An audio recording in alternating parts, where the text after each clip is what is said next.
Welcome to my channel. ল'ৰা 25 বছৰটো বাদেই 22 বছৰ বয়সৰ ভিতৰত কিবা এটা চাকৰি নকৰিলে ক'ব এতিয়ালৈ বেকাৰ, দেউতাকৰ টকাৰে বহি বহি খাই আছে।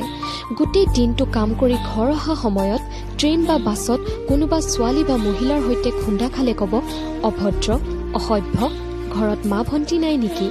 কেতিয়াবা মন বেয়া থাকিলে কান্দিলে ক'ব ল'ৰা মানুহে কান্দিব নাপায়, ভাল নালাগে।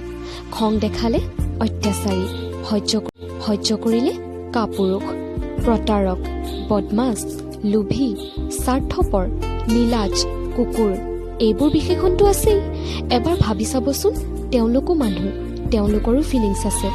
এজন পুৰুষৰ বাবে গোটেই পুৰুষ জাতিটোক বদনাম নকৰিব, সকলোকে সমানভাৱে ৰেচপেক্ট দিয়ক। ল'ৰাৰ এটা চিক্ৰেট জানানে? ল'ৰাই কেতিয়াও কোনো এজনী ছোৱালীৰ কাৰণে ইমান সোনকালে নাকান্দে, কিন্তু যেতিয়া কোনোবা এজনী ছোৱালীৰ কাৰণে কান্দে ন, তেতিয়া বুজি যাবা যে সি নিজতকৈও বেছি সেই ছোৱালীজনীক ভাল পায়।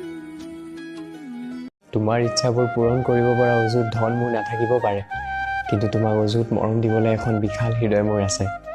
তোমাক শুহাব পৰা গুণ মোৰ নাথাকিব পাৰে, কিন্তু তুমি কান্দিলে তোমাক নিচুকাই দিবলৈ মোৰ হাতখন সদায় আছে।